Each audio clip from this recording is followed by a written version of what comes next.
All right. So I think I know most of you, but I'm Somi. I'm the new Event and Donor Relations Coordinator at NRF. So coordinating the Great Wisconsin Birdathon. And thank you all for coming to join us for our first meetup. Right. Just start sharing my screen. Right. And then you guys can all see this, okay? All right. So I'll introduce what we're all doing here for the Birdathon today, and then we'll have a few minutes for breakout sessions. So you all can get to know each other a little bit better, and then I'll introduce Ryan Brady and Tom Prestby, our speakers here today. Thank you both for joining us.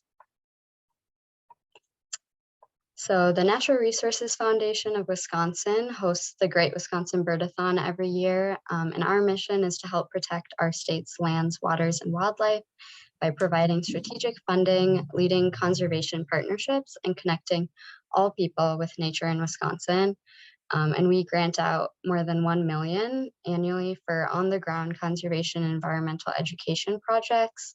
Then we also obviously have our Birdathon and our field trips program, which both engage more than 3,000 people across the state in the outdoors. And we collaborate with our partners to advance conservation efforts for our species and landscapes most at risk. So we have the Birdathon for birds, but we also have the Amphibian and Reptile Fund, a Rare Plant Preservation Fund, and so much more. So if you're interested in continuing your support for our landscapes beyond the annual Birdathon, please consider becoming a member at wisconservation.org. And we have more than 250 field trips across the state each year. It's a really cool program. And I listed a few here that are still open and related to birds. I'm sure you all are interested in birds. I think 80% of them are already filled for the season, but there's some good ones left, like migratory bird banding, which is this picture of Christine, our field trip director, doing that trip in 2015. So you can register for these trips on our website. And the Great Wisconsin Birdathon. I'm sure you all are familiar if you're here, but if anyone's joining new and is still deciding if you want to join, it's Wisconsin's largest fundraiser for bird conservation and has raised more than $800,000 since its start in 2012. It's really a customizable experience. You can bird anywhere in Wisconsin during the event, which is April 15th to June 15th. So some people do the typical find as many species as you can within 24 hours. And some people bird for the entire 2 months or even just a few hours one day. It's really flexible and a great way to get outside and birding. And then nonprofits, bird clubs, and Wisconsin bird cities are also eligible to keep 50% of the funds they raise. And you don't have to be a certified nonprofit for that. You just have to use the funds for bird conservation projects with charitable purposes or scientific or education purposes. And if you're interested in signing up for that, there'll be a question when you register online to fill out that form. And then our bird of the year is the Connecticut warbler, and it's the picture right there is our design by Brooke. And the Connecticut warbler was, we funded a project to spread awareness through the communications campaign, SOS Save Our Songbirds, last year through last year's Bird Protection Fund recipients. So we decided to make it this year's Bird of the Year to continue spreading that awareness of this mysterious bird. And I've kind of mentioned the Bird Protection Fund. All the Great Wisconsin Birdathon proceeds go to that fund, which supports the highest priority conservation needs for Wisconsin's birds throughout their life cycle. So from their breeding grounds in the north in Wisconsin all the way to South America. And if you haven't already, then register at wisconservation.org/birdathon. And we have 56 teams signed up already, which is how many we had at the end of the Birdathon last year. So it's really cool to see everyone getting excited. And we raised, I think, over 22,000 last time I checked, which is also incredible. We're only 1 week in. So thank you all for signing up and fundraising. So for actually doing the work fundraising, it can be awkward, but don't be afraid to ask your family and friends multiple times. Some people prefer to be asked over email or over the phone. And it's really getting those conversations going about why birds are important to you, how we've lost like so many birds since in the past few decades.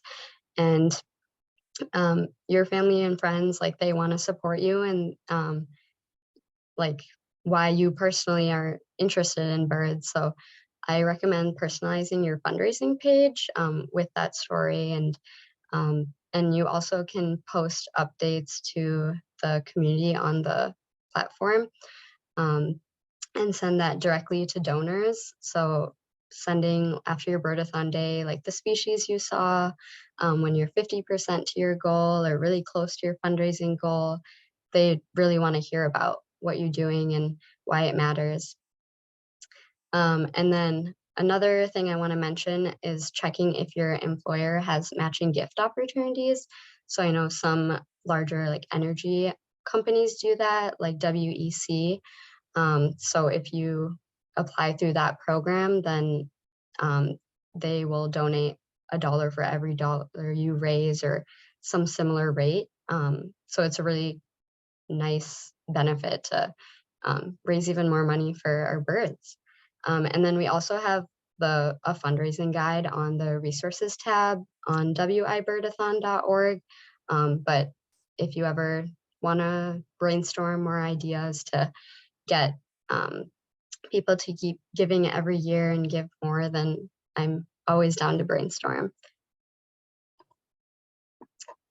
All right, and then we'll stop sharing and recording for our breakout sessions. Just introduce yourself, maybe how many years you've been in the Birdathon, where you're participating. It's really a chance to kind of share ideas on what you're doing for your big day. And yeah, because everyone does it differently. So we stop recording. I want to introduce our speakers who so generously offered to be here. Ryan Brady from the DNR and Tom Prestby from Audubon Great Lakes, who will talk about Wisconsin's important bird area system, which was one of the grant recipients from the Bird Protection Fund last year. So I will hand it off to Ryan first to introduce yourself and can share your slides. All right, let's see. How's that look? Yep, looks good. Got it? Mm-hmm. Okay.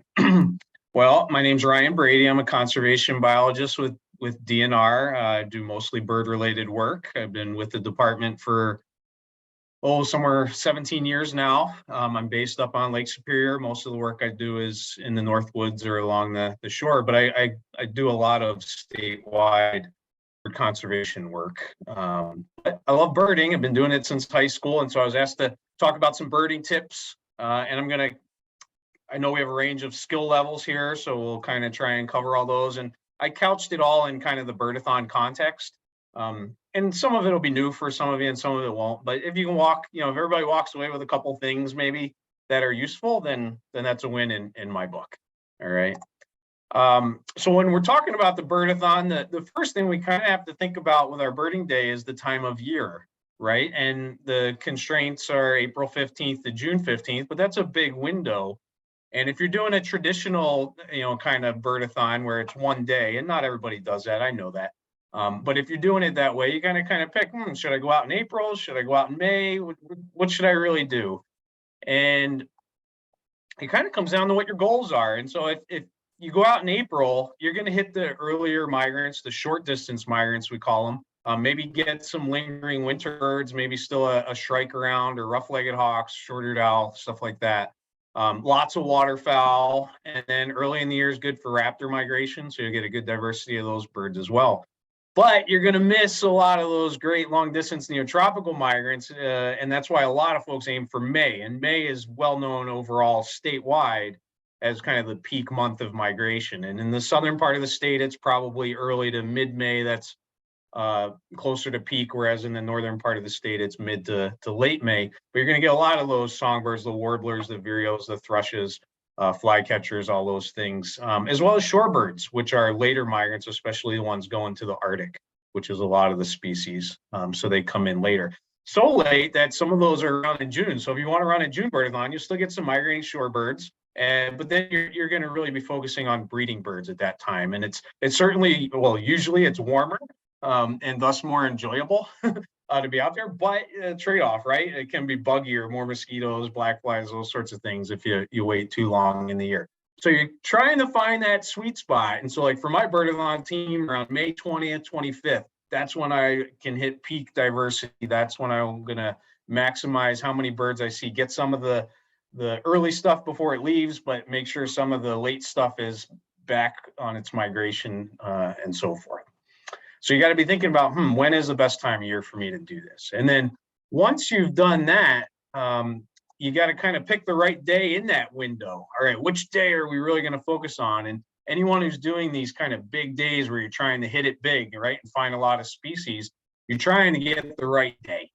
And not always, but often the right day is a big migration day. And that's usually in the spring, coincides with south winds that bring in a flush of new birds, and potentially give you many birds that have come into the area. So you're looking for southwest winds ahead of a warm front that really drive migration.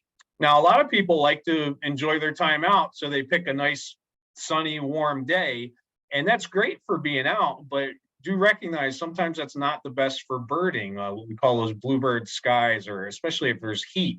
A lot of times that can diminish activity by midday, or it makes birds very comfortable and up in the treetops, hard to detect, things like that.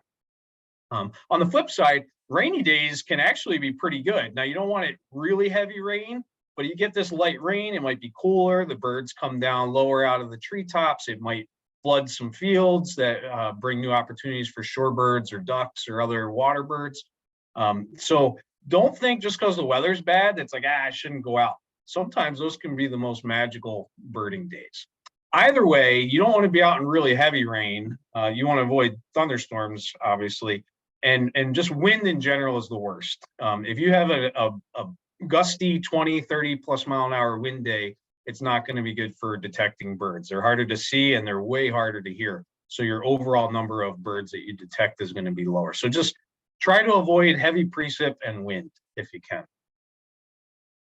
How can you kind of help predict when they get out there? What are some tools and technology? A great site is birdcast.info. And we could talk forever about this, but the bottom line is it used models, weather models and bird migration knowledge to predict when heavy migration is going to occur. So this was last night when it predicted 180 million birds. You can see the warmer areas are where the heavier migration is. They'll give you a few days of predictions out. And as such, you could kind of hone in on one or two of the days that look better for migration here in Wisconsin than another day to maximize your chance of finding more species. So birdcast.info is a good one to check out for that. All right, so you've got your time of year, you've got your kind of right day, you're gonna go out, when should I go out? What time of day? Now, if you're kind of a crazy person like some of us, you go out all day and you start very, very early and you end very, very late. So my birdathon, we wake up at 2 a.m., we're out by 2:30 a.m. and we go all the way until dark. Some people start and go midnight to midnight. But you don't have to be that crazy. But if you want to maximize the birds that you're seeing, then I would really recommend being a morning person. So you want to get out there in the morning when bird activity is the highest. So bird song, bird movement, most activity in the morning, particularly shortly after first light. That's when you're going to find the most species. It's not saying you can't find birds at other time of day, but if you're only going to go out for a 3-4 hour window, something like that, you want it to be in the morning if you can. Unless for some reason you're really honed in on raptors or you're going to look at water birds, then those can be readily found in the middle of the day, if not better at the middle of the day. And then lastly, you got to think about whether you want to do nocturnal. Do you want to go out owling? Nighttime can be a great way to add some new species, find some owls, other birds too, things like rails, sora, Virginia rail, bitterns, snipe, woodcock. There's a number of other actually birds you think of as diurnal that you'll detect while it's still dark, and that can really add to your species list. Most importantly, though, if you want to find the most species for your birdathon, then you want to be visiting a diversity of habitats.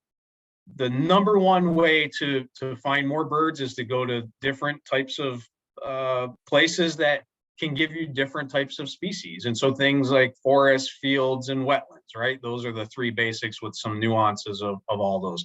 But try to design your day so that you're hitting all those different habitats and thus finding different birds that utilize those habitats. Strategy, you know, you can get out and, I mean, you can just car bird if you want. You can do short hikes. You can do what we call the big day, and that's going out essentially early in the morning and run until very late, and you're going to all sorts of different sites and you're trying to maximize the number of birds that you see. And that's how my team does it, Tom's team does it, and a few others. You can also do something called a big sit. A big sit is a lot of fun where you have a particularly birdy area. Maybe it's along a lake shore, maybe it's along a stream corridor, maybe it's just an edgy kind of habitat where 3 or 4 different habitat types meet, and you just sit there for the bulk of the day and you let birds come to you. And you'll be surprised how much you actually do see that. And then a lot of folks are getting into the green birding, so biking or paddling as a means to find lots of species and cover ground. And that can be very, very rewarding and very enjoyable. So think about those sorts of techniques you could use to make your birdathon more fun or more rewarding to you. All right, so where do we go birding? How do we find these birding hotspots? 2 main tools I wanted to point out. One of them is through eBird, and I think most of you are familiar with eBird, but if you go to ebird.org, then you go up to the Explore tab, which is up there at the top. One of the choices will be Explore Hotspots, and I put the direct link in the white bar there. But what it does is it aggregates data at these hotspots from other eBirders, and then it compiles them all and spits them back at you through this Explore tool. So in this particular case, this is a waterfowl production area. You can see all the species that have been seen. You can see all the checklists. You could click on it for more details. You can get directions there. And if you look around this map, you can see different colors pertaining to the chart on the right or the legend on the right. And the orange and red show where the most species are. So you want to look around, what are the 3 or 4 different spots that are orange or red that have lots of species that I could include in my birdathon to go find birds. All right, so that's one great tool, the eBird Hotspot tool. The other is through the Wisconsin Society for Ornithology, and they have this online version of their favorite bird haunts, which was recently digitized and revised. This is Marathon County as an example. It shows you great places to go birding based on experts that have written accounts for these.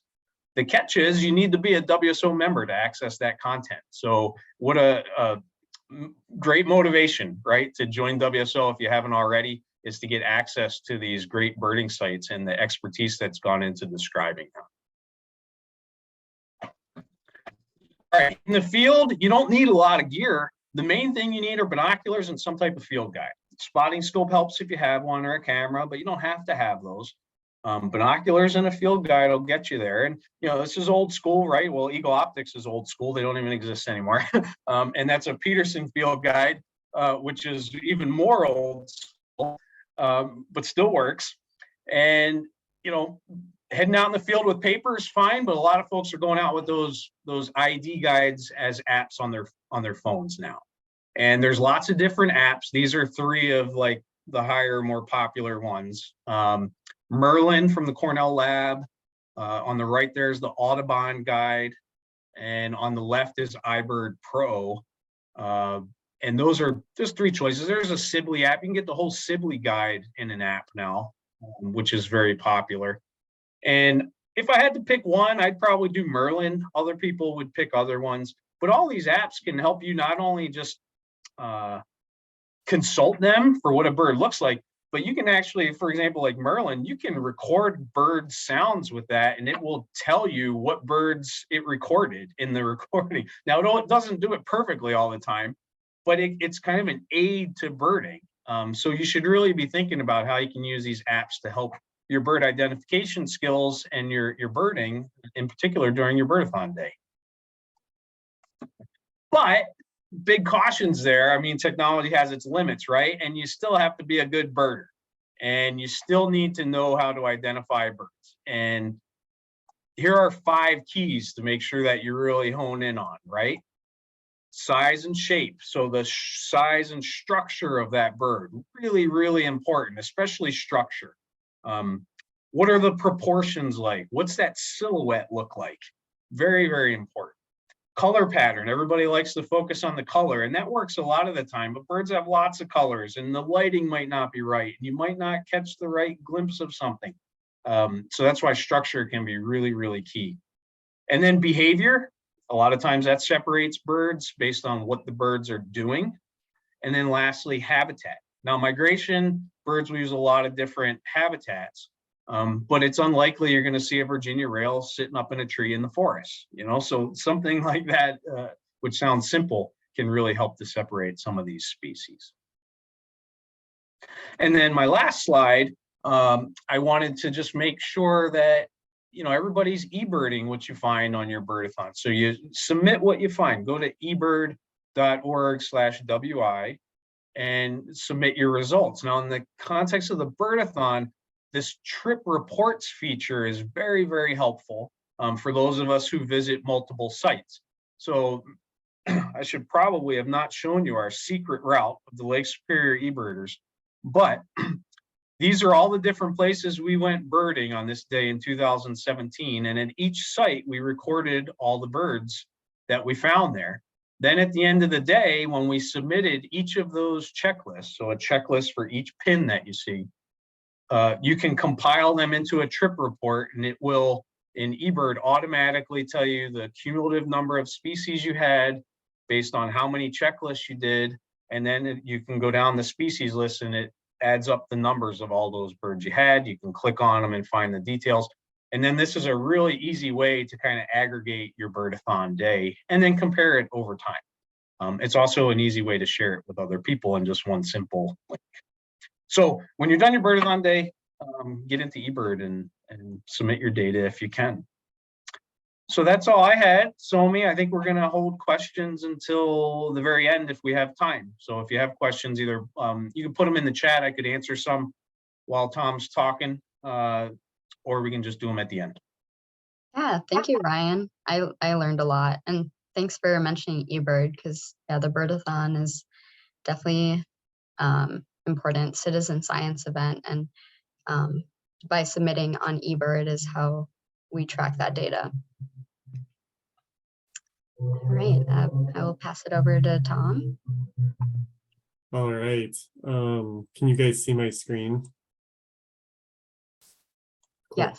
All right. Well, it's great to be with everybody, and you're going to see some of those trip reports that Ryan showed us in a minute here, but I'm going to be talking about the Important Bird Area program in Wisconsin, and talking about how this is a really important tool we use to preserve birds, to help keep their populations viable and hopefully increase them.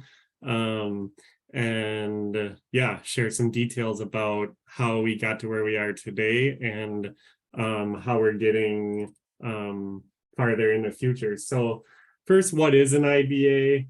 It's a distinguishable site that's providing essential habitat for birds.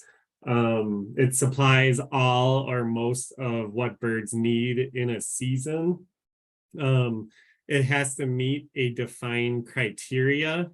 So all of the IBAs in Wisconsin or anywhere else in the nation or even the world have met defined criteria, like really large numbers of birds, really large numbers of species of birds, things like that, to be designated as an IBA. This isn't a political or law binding designation at all. It's basically for recognition of really good areas. It's a common thing to write into grant proposals, things like that. If you're a land manager or trying to start a fun project looking for grant money. These were started by BirdLife International. They're administered by Audubon on a global level, and in Wisconsin, they're administered by the Wisconsin Bird Conservation Partnership. And really, in a nutshell, IBAs are some of the most important spots in our state, in our country for birds, period. They provide incredibly important refugia. Microclimates in these IBAs are getting more and more important as our climate changes and as habitat outside of these IBAs continues to dwindle and change. And these really are our best opportunities to bring birds that are declining back or keep birds that are common. In Wisconsin, we have 93 important bird areas. There were originally 86 of them implemented early in the 2000s. I think this book is still available, but the Wisconsin Important Bird Areas book that was written by Georgie Steele and others at DNR and Wisconsin Bird Conservation Initiative at the time, which is now Wisconsin Bird Conservation Partnership. Really, really great resource. A lot of that is online. All you have to do is just Google important bird areas in Wisconsin, and you'll find a lot of that information online. But yeah, there's 5 million acres of IBAs in Wisconsin, which is about 5% of our state. So a pretty big area, thankfully. But then again, you can look at it on the other side too and say, oh, well, 5% is not a lot of the state if we're talking about really good bird habitat, and that's what makes these areas so important. I'm gonna talk a little bit about my birdathon teams too, to tie this into the birdathon, but kind of keep that IBA lens. So I'm gonna share a couple of trip reports. Those of you who know me would categorize me as one of those crazy birdathon teams that Ryan was talking about, where we start at midnight and go until usually 8 or 9 p.m. But we love it. It's one of our favorite days of the whole year. And we've done several different routes throughout the state in the last decade or so. But what I wanted to share was how many IBAs they're basically the central part of our route. And the route that Ryan showed had several IBAs within it. But about a decade ago, we were birding central Wisconsin, then the Wood County, Jackson County areas near the Bear Bluff peatlands, down through the Baraboo Hills, and then back up through the Columbia County ponds to Horicon. There's 9 different IBAs along that stretch. We mixed it up the following year. This is 2015. Birded some of the same spots, but instead of going north to that Wood and Jackson County area, we birded farther south along the Wisconsin River from the Spring Green Preserve to the east. And we also hit some of those grassland IBAs to the southwest of Madison, like Military Ridge, York Prairie, and then still birded our way up toward Horicon. But you can see there were 8 IBAs along that route. And then